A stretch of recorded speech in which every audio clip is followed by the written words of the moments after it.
జై శ్రీమన్నారాయణ. అందరికీ నమస్కారం అండి. వెల్కమ్ టు హైమ చెప్పే కథలు. నేను మీ హైమా కోరపాటి. ఈరోజు నేను ఒక చక్కటి సరికొత్త నవలతో మీ ముందుకు వచ్చానండి. ఆ నవల పేరు మధుర స్వప్నం. రచించిన వారు సుప్రసిద్ధ రచయిత్రి ఎద్దనపూడి సులోచనారాణి గారు. ఇక స్టోరీలోకి వెళ్ళిపోదామండి. రాత్రి 7 గంటల వేళ సికింద్రాబాద్ రైల్వే స్టేషన్లో అక్కడ 1వ నంబర్ ప్లాట్ఫామ్లో పట్టాల మీద కొద్దిసేపట్లో బయలుదేరడానికి సిద్ధంగా ఉన్నట్లుగా గోదావరి ఎక్స్ప్రెస్ పొగలు గక్కుతూ నిలబడి ఉంది. ప్లాట్ఫామ్ నిండా పళ్ళు అమ్మేవాళ్ళు తోపుడు బళ్ల మీద టీ డబ్బాలు పెట్టి తోసుకుంటూ గరం గరం చాయ్ అని అరిచేవాళ్ళు సామాన్లు నెత్తిమీద పెట్టుకుని చేతులతో మోస్తూ కంపార్ట్మెంట్ల వైపు వడివడిగా నడిచే రైల్వే కూలీలు, రైల్వే పెట్టెలలో కూర్చుని వెళ్లటానికి సిద్ధంగా ఉన్నవారితో వీడ్కోలు చెబుతూ జాగ్రత్తలు బోధిస్తూ పంపటానికి వచ్చిన బంధువులు, వీరందరితో ఆ ప్రదేశం అంతా కిటకిటలాడుతూ రణగుణధ్వనిగా ఉంది. ఈ సందడికంతటికీ అతీతంగా ఆ గొడవ ఏమీ పట్టనట్టుగా అక్కడున్న బెంచ్ మీద కాలిమీద కాలు వేసుకుని వెనక్కు ఆనుకుని పొడుగ్గా ఉన్న ఒక యువకుడు కూర్చుని ఉన్నాడు. అతని ముఖానికి పేపర్ అడ్డు ఉంది. బెంచ్ మీద అతని పక్కనే ఒక సూట్ కేసు, దానిమీద ఇంకొక బ్రీఫ్ కేసు పెట్టి ఉన్నాయి. ఇంతలో అక్కడికి ఒక లావుగా పొట్టిగా ఉన్న ఒక ఆయన వచ్చాడు. ఆయన ముఖాన విభూది గీతలు, వాటి మధ్య గంధం బొట్టు ఉంది.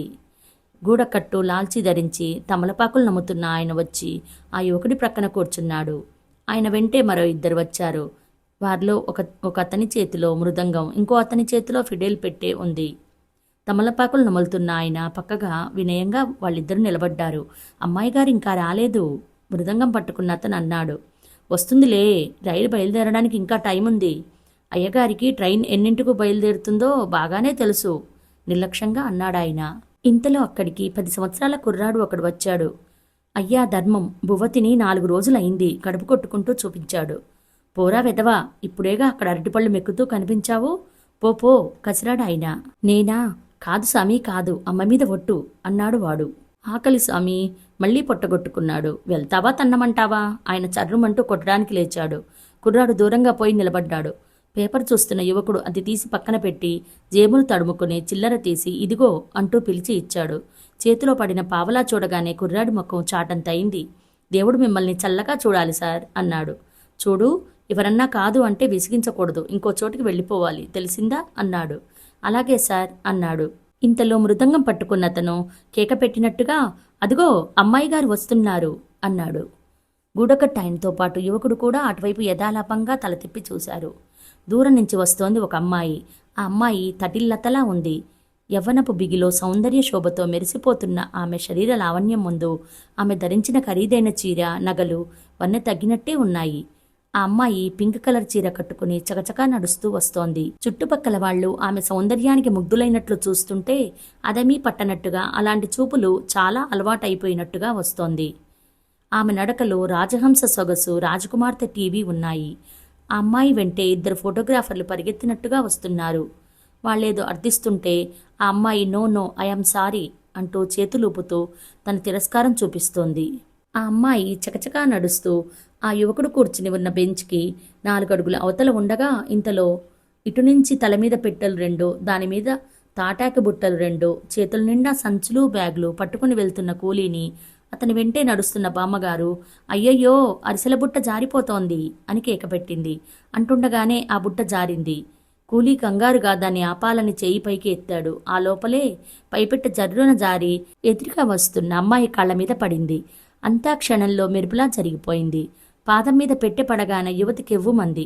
ఫోటోగ్రాఫర్స్ పెట్టెలాగారు. గూడకట్ట ఆయన కూలిని కొట్టినంత పనిచేసి బామ్మగారిని ఆవిడ అరిసెల్ని అరవంలో అనువుగా తిట్టేసి ఆ అమ్మాయి చేయి పట్టుకుని బెంచ్ దగ్గరకు తీసుకువచ్చి కూర్చోబెట్టాడు.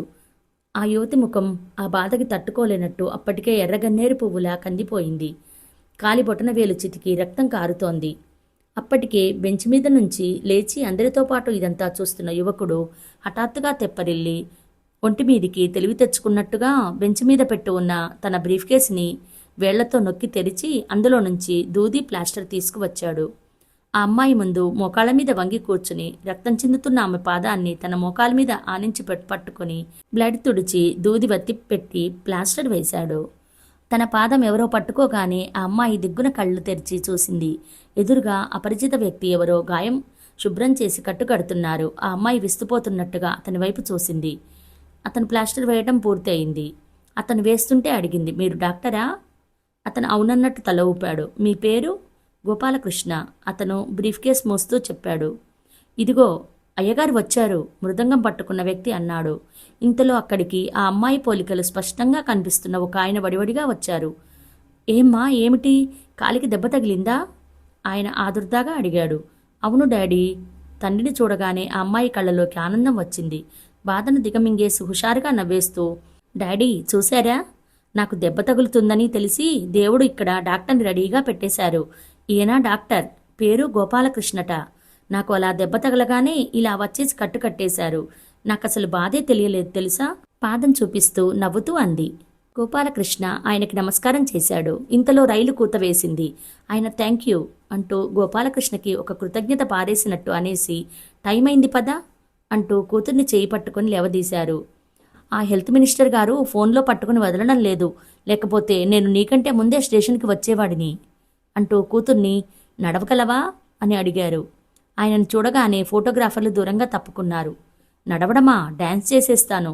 నా కాలికి ఏం కాలేదు డాడీ, కాలుని విదిలిస్తూ అంది.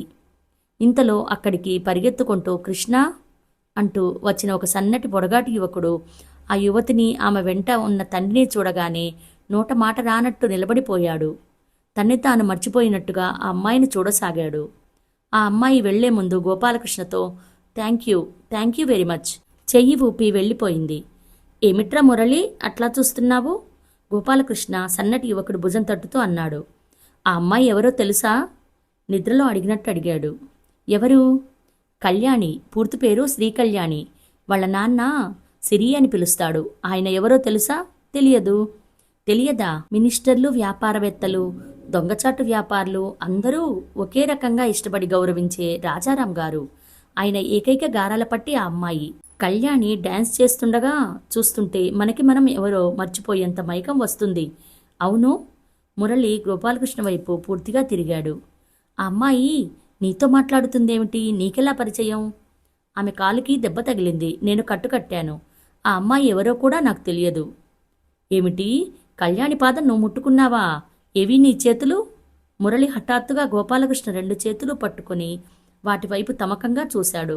వెంటనే వాటిని 2 కళ్లకు అద్దుకుని ముద్దు పెట్టుకున్నాడు. ఏమిట్రా ఇది? ఆశ్చర్యంగా అడిగాడు. నీ చేతివేళ్లకి పవిత్రత వచ్చేసింది. నువ్వు డాక్టర్వి అయిపోయావు గాని, లేకపోతే వాటిని కోసి జేబులో పెట్టుకుని ఇంటికి తీసుకువెళ్ళి పూజించుకునేవాడిని. ఏడిశావు. బ్రీఫ్ కేసు, సూట్ కేసు తీసుకుంటూ అన్నాడు. అరగంట ముందే వస్తానన్న వాడివి ఇంత ఆలస్యం చేశావేమిటి? రాంపండు లేడు, వాడికి కడుపు నొప్పి వస్తే హాస్పిటల్లో చేర్పించి వచ్చాను. మర్చిపోయా, ఇదిగో చేతిలో ప్యాకెట్స్ అందించాడు. ఏమిట్రా ఇవి? వద్దంటున్నా వినకుండా ఆ మారుమూల చోటికి పోతున్నావు. కొల్లేరు అంటే దోమల రాజ్యమని, అక్కడ దోమలు ఏనుగుల్లా, మనుషులు పీనుగుల్లా ఉంటారని మా మామయ్య అంటుండేవాడు. ఎందుకైనా మంచిదని దోమల మందు, టాటాయిస్ ప్యాకెట్స్, దోమతెర నీకు బహుమతిగా ఇస్తున్నాను. ఆరోగ్యంగా ఉన్నవాడివి వెళ్తున్నావు. ఏ మలేరియా పేషెంట్లా చిక్కి శల్యమై తిరిగి వస్తావో ఏమిటో. నోర్మై శుభమా అని నేను ఉద్యోగంలో చేరటానికి వెళ్తుంటే కృష్ణ కసిరాడు. ఇద్దరూ కంపార్ట్మెంట్ వైపు నడవసాగారు. మురళి లెక్చర్ ఇస్తున్నట్లుగా అన్నాడు. ఒరేయ్, వయసులో ఉండగా డబ్బు సంపాదన మినహా ఇంకే ఆదర్శమూ ఉండకూడదు. పల్లెటూరు వెళ్ళి ప్రాక్టీస్ పెడితే ఏం ఒరుగుతుందిరా? పల్లెటూరు వెళ్ళాలంటే ముందు సిటీలో ఉండి డబ్బు సంపాదించి ఒక స్టేటస్ తెచ్చుకోవాలి. కారు కొన్న తర్వాత ఆ కారులో కాన్వెంట్లో చదివే పిల్లలు, ఫ్యాషన్గా ఉండే భార్యని తీసుకొని అలా అలా సెలవులకు వెళితే ఊళ్ళో జనం అంతా ఫారినర్స్ని చూసినట్టుగా మనల్ని చూడటానికి విరగపడతారు. మనం చూడకపోయినా పనిగట్టుకుని పలకరించి దండం పెడతారు. డాక్టర్గా వెళ్ళాలి అంటే అలా వెళ్ళాలి. ఇలా వెళితే ఏం విలువరా? నీ మందుల పెట్ట నువ్వే మోసుకుంటూ వెళ్ళాలి. డాక్టర్ మందుల పెట్టి మోసుకోవడం తప్పు అంటావా? నవ్వుతూ అడిగాడు కృష్ణ. మనిషి ఏ పని చేసినా స్టేటస్ ఉండాలి అంటాను. నీకు ఆ మాట మీద ఉన్న మోజు నాకు లేదురా. నేను ఎంతమందికి వైద్యం చేయగలిగితే అంత చాలు అనుకుంటాను. మన ఫ్రెండ్స్ అందరూ స్టేట్స్ ఎలా పోదామా అని ఆలోచిస్తుంటే నువ్వేమో ఈ పల్లెటూరు పోతున్నావు. ఎవరి పిచ్చి వాళ్ళకి ఆనందం అనుకో. ఇంతలో రైలు కూత వేసింది. కృష్ణ తను ఎక్కవలసిన అపార్ట్మెంట్లో ఎక్కాడు. ఎంత అదృష్టవంతుడివిరా? అదేమిటి, కళ్యాణి ఎక్కిన రైల్లోనే నువ్వు ఎక్కి వెళ్తున్నావు. దేనికైనా అదృష్టం ఉండాలి. ఇంతలో రైలు కదిలింది. ఉంటాను బాయ్. కృష్ణ చేయి ఊపాడు. లెటర్స్ వ్రాస్తూ ఉండు అంటూ మురళి కూడా చేయి ఊపాడు. రైలు కదిలింది.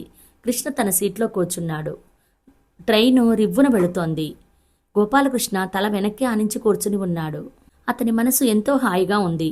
తన గమ్యం ఏమిటో తనకు తెలిసిన వ్యక్తిలా ఉన్నాడతను. అతని ముఖం నిర్మలంగా ఉంది.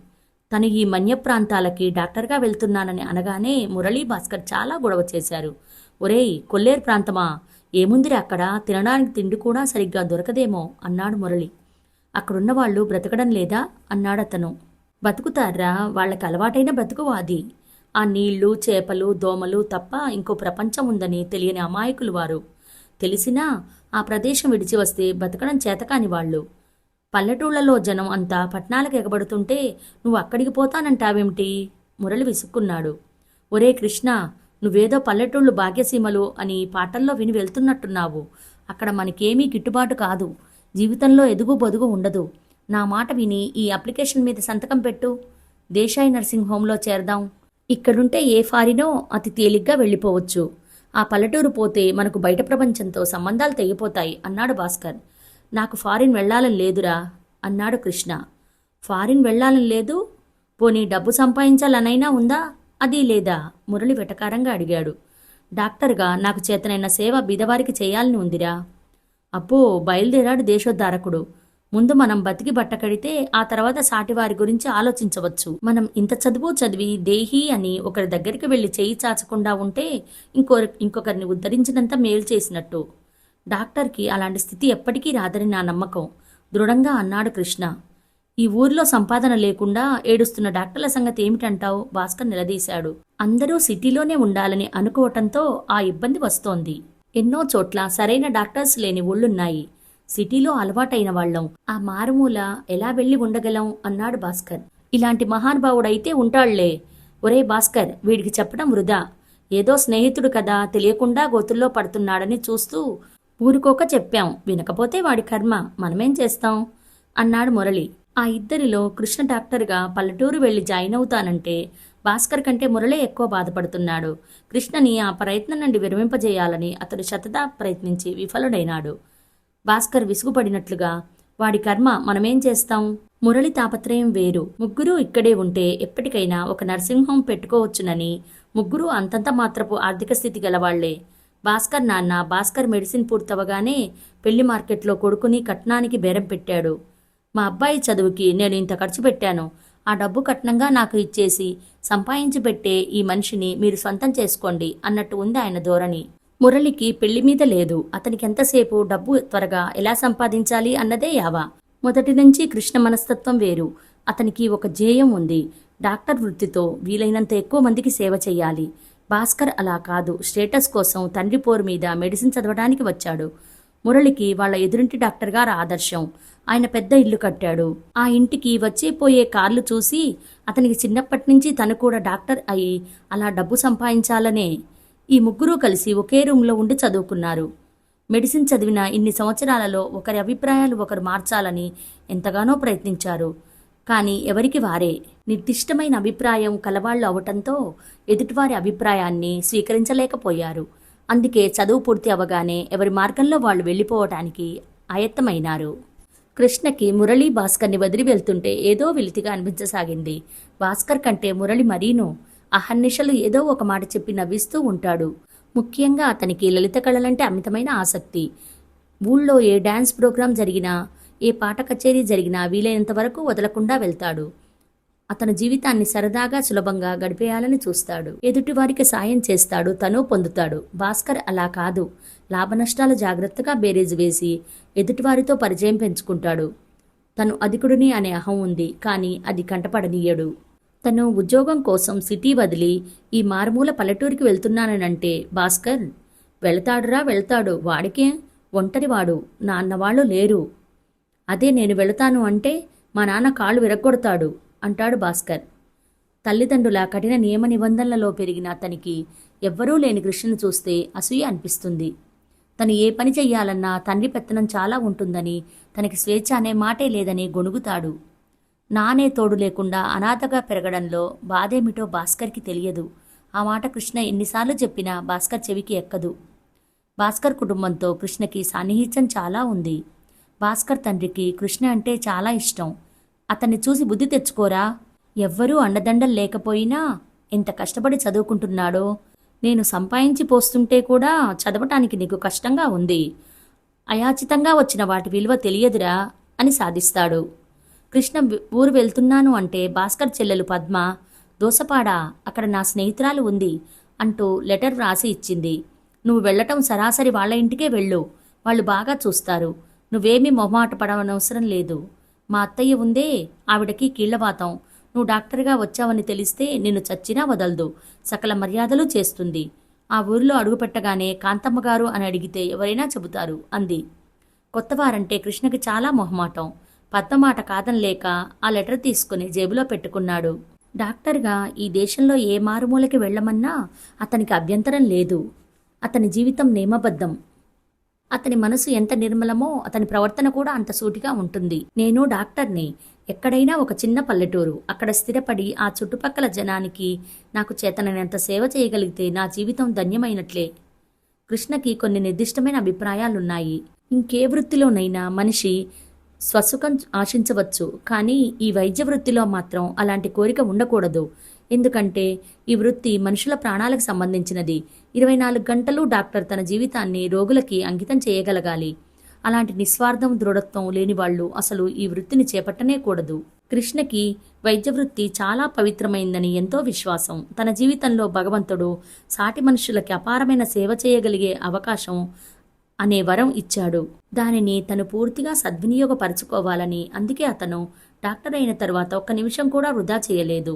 తోటి స్నేహితుల్లా సిటీలోనే ప్రాక్టీస్ పెట్టే అవకాశాని కోసం వేచి చూడలేదు. ఫారిన్ వెళ్ళడానికి ప్రయత్నాలు చేయలేదు. మన దేశంలో ఇక్కడ ఇంత అవసరం ఉండగా పరాయి చోటుకి నేనెందుకు వెళ్ళాలి అంటూ భాస్కర్ తెచ్చిన అప్లికేషన్ని తోసిపుచ్చాడు. కొల్లేరు ప్రాంతంలో వచ్చిన ఉద్యోగానికి బయలుదేరి వెళ్తున్నాడు. తను చేస్తున్న పని 100కి 100 సరైనదే అన్న ఆత్మవిశ్వాసం అతనికి ఉంది. తన జీవన మార్గం ఎటువైపో అతనికి క్షుణ్ణంగా తెలుసు. ఆ విశ్వాసం, ఆనందం అతని కళ్ళల్లో దీప్తివంతంగా భాసిస్తున్నాయి. తూర్పున తెలతెలవారుతోంది. బాలబానుని బంగారు కిరణాలు పుడమి తల్లిని ముద్దాడుతున్నాయి. కృష్ణ పెట్టె పట్టుకుని నిలబడి ఒకసారి ఆ చుట్టుపక్కల ప్రాంతాలన్నిటినీ కళ్ళారా చూశాడు. చుట్టూ కొల్లేరు సరస్సు, అపార జలరాశి. దాని మధ్యగా దూరంగా అక్కడొకటి చిన్న చిన్న ఊళ్ళు. నీళ్ల మధ్య నుంచి చిన్న చిన్న పడవలు సరుకులు తీసుకువెళ్తున్నాయి. ఆ చుట్టుపక్కల అంతా నిశ్శబ్దం.